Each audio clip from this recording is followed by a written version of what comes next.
Hello, my name is Joanna and I'm feeling crafty. Welcome back to my YouTube channel. My YouTube channel is all about sewing, and today I have a quick tutorial for you. I'm going to show you how to make an adorable quilted cushion. This isn't the exact cushion we're going to make. I'm not going to cover the piecing and quilting part of making it, because there's a lot of resources for that. Two that I can definitely recommend are Missouri Star Quilt Company.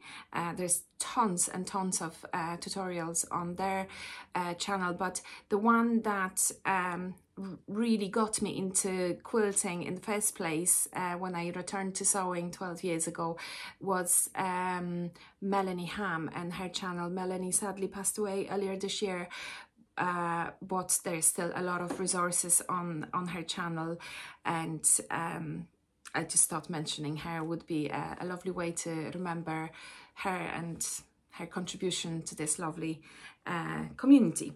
So I love making cushions because they are small and quick and easy, and you can really go wild with the design of your topper.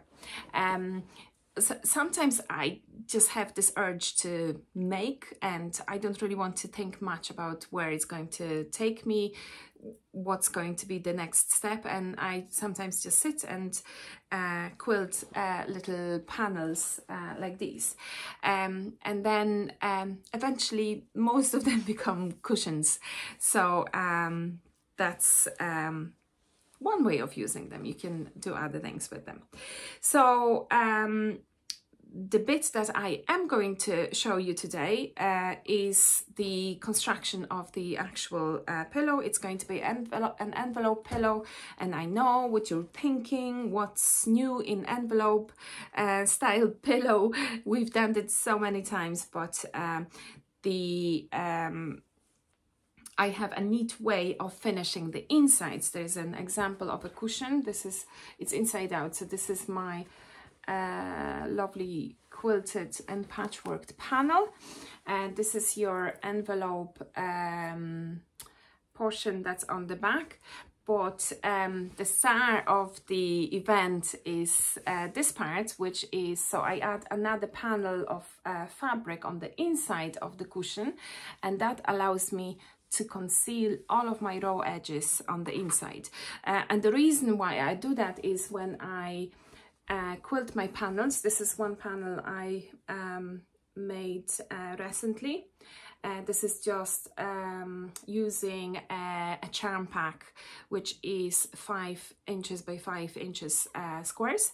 So I pieced 16 of them and then quilted them with just diagonal lines, and I quilted them to a piece of batting on the back. So when you make your ready cushion, I don't like having the batting exposed on the inside, because it will just wear off the bouncy bit, the cushiony bit of the front. So I like to add this panel to protect my wadding, and also because it just looks so pretty on the inside. So that is the part that we're going to learn how to do today. Okay, so things that you're going to need to make your quilted cushion is your panel. We are making an 18-inch square cushion, and I like to cut my pieces to the size of 18 inches. I do not add extra for seam allowances because if my cushion cover is a little bit smaller than my actual filler, my cushion is going to be plumper, and I like my cushions nice and plump. So my quilted panel is 18 inches.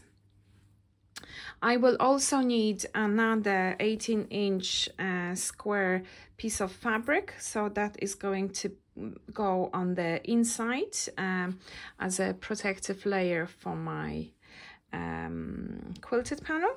And then we also need 2 pieces of fabric for the envelope closure. Now I pieced those because I didn't have enough fabric, and I also wanted to see whether it will look interesting. Watch this space if this actually looks good pieced like that. So the first thing that we're going to do, we're going to take our envelope panels, which are 14 inches by 18 inches. We want our envelope closure to overlap, and I like that overlap to be about 4 inches. So how I calculate that, I take the 18 inches or whatever the size of the cushion you make, divide that by half and add 5 inches, which then allows for seam allowances as well. So that's how I came up with the 14 inches of width of my envelope panel. So the first thing we're going to do, we're going to press, do a double turn on one long edge of our envelope flaps, so to say. So I'm at my ironing station, and I'm going to press 1/4 of an inch. You can use your seam gauge for that, but I've done this so many times that I can gauge with my eyes. Okay, so I'm pressing half or 1/4 of an inch, and then I'm going to press again about an inch. Again, feel free to use your seam gauge for that.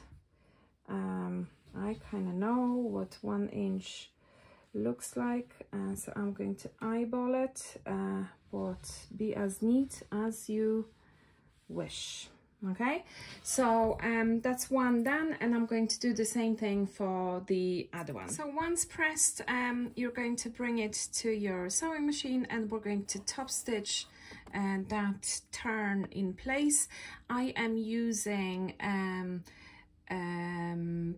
3 stitch length on my machine, and I'm going to stitch fairly close to the edge, about 1/8 of an inch. I'm going to back stitch at the beginning, and then I'm going to top stitch that in place all the way on both of the pieces. Okay, so I have top stitched my panels. They are ready to go. As I said, you don't have to piece them. I just didn't have enough fabric, so this can be just one fabric. And what we're going to do now, we're going to place our envelope flaps right sides together with our quilted topper, okay, like so. Okay, I'm going to move this, and then the other one is going to go on top. Okay, so again, so this is right side of my quilted panel, one flap right sides on top of it, and then we're going to assemble the other part on top, right sides facing as well. I'm going to pin this all around. So I pinned all around my cushion. You can use these clips for that as well. I am definitely straight pins kind of a gal, but if you find the clips easier to use, more power to you. Now what we're going to do next is we're going to stitch all around the edges using 3/8 of an inch seam allowance, which happens to be the width of your presser foot. So I'm at my sewing machine, and I'm going to start stitching. As I said, we're using 3/8 of an inch seam allowance, which happens to be the edge of your presser foot. So all you have to worry about is that the edge of your fabric is flush with the edge of your presser foot. And I'm using 2.5 stitch length on my machine. I want my stitches to be a little bit denser when I'm constructing. Okay, so I'm going to stitch all around until I come to one of those openings. Okay, so this bit, I'm going to stitch through it, is where I'm going to be opening my envelope back to stuff my cushion. So what that does, it just creates a little bit extra stress on these seams. So what I'm going to do, I'm going to back stitch and stitch over that again, and then I'm going to go forward and I'm going to stitch for the third time. And the reason why I do that is to reinforce that opening so it doesn't rip on me. Okay, so I'm going to do that on all 4 of these edges. Once I get to the corner, what I'm going to do, I'm going to leave the needle down. I'm going to lift even the presser foot on my machine, and I'm going to pivot.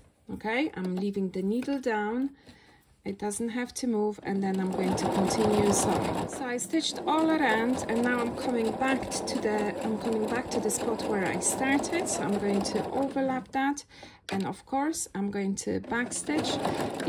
If in doubt, backstitch anyway. Okay, so we have stitched our cushion, and normally when you make envelope cushions, this is where you would finish, but we're going to do one extra step, and that is to place our panel. You remember the panel that is going to protect our wadding and beautifully conceal all of the raw edges. So we're going to add that to the back as well.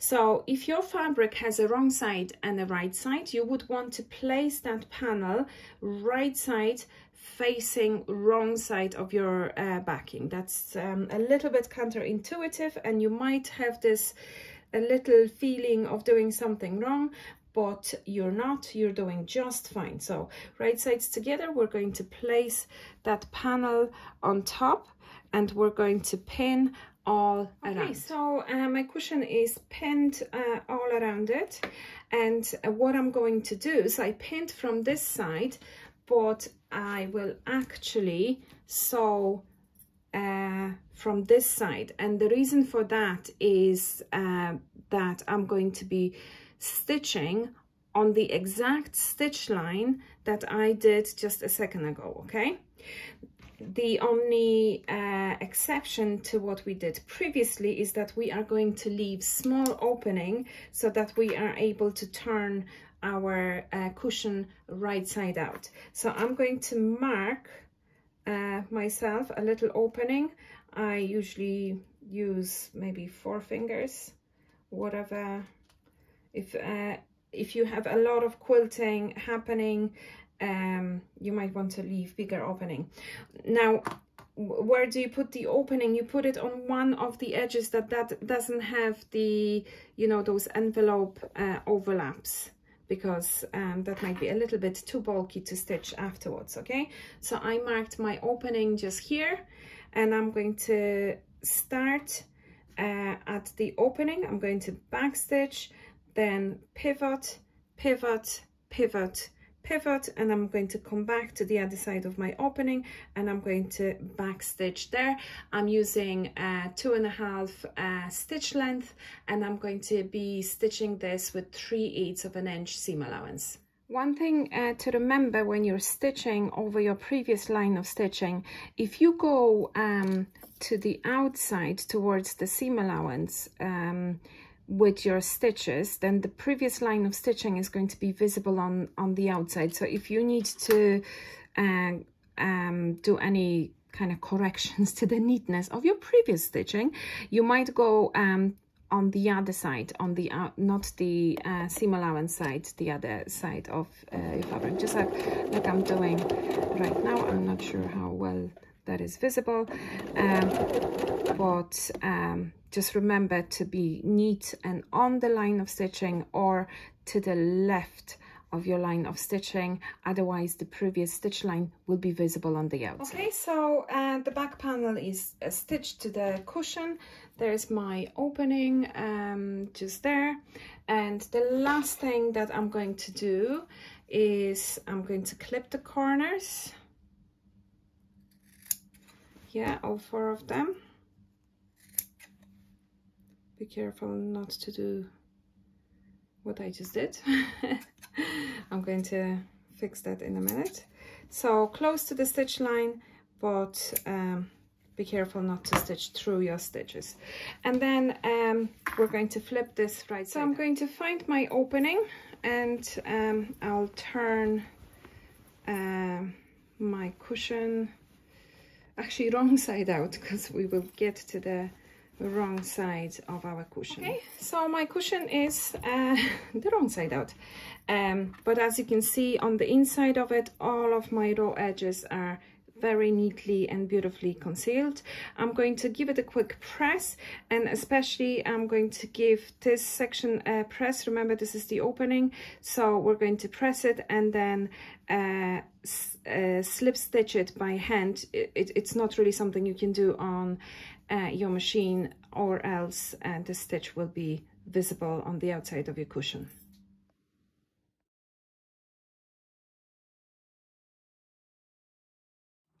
Now, I slip stitched my opening. I wish we could stitch so fast in the real life, but unfortunately not. So this is my opening, and I'm going to turn my whole thing right side out. I'm going to poke the corners with I like to use a chopstick, and that is because the end of it isn't too sharp.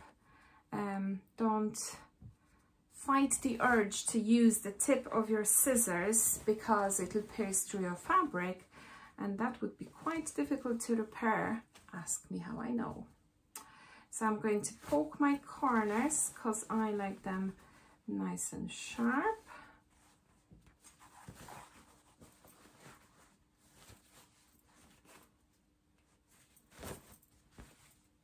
And let's see if the design of that back opening is looking nice. I'm kind of taken by it. It's not bad, but this is the real style of the show. So there you have it. Here's me and my cushion. Isn't she beautiful? So yeah, that was quite fun. Now the backing situation, using a contrast panel is a great way for using up your fat quarters, which is exactly what happened to me here. I had a fat quarter that I really wanted to use because it coordinates nicely with the front of the cushion, but the fat quarter wasn't wide enough, so I added a panel there, and I think it adds a little bit of interest and allowed me to use this pretty fabric, and I am very happy with her. So I hope you enjoyed this quick tutorial, and if you give it a go and make your own cushion with nice and neat insides, please tag me on Instagram. I'm Joanna's Feeling Crafty. I'll put all my details in the description down below. Yeah, give this video a like, a comment, share it with your friends, and come back next week. So this is it from me today. I hope you find a little bit of time in your life for some creativity.